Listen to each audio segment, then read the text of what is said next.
Here's just another shot from outside the car. You can hear something rattling in the bottom end. I'm running pretty rich.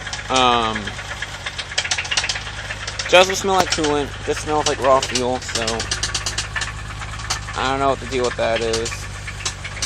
My DME reset because the battery went dead, and I have the M50 injectors in, so that might be what that is.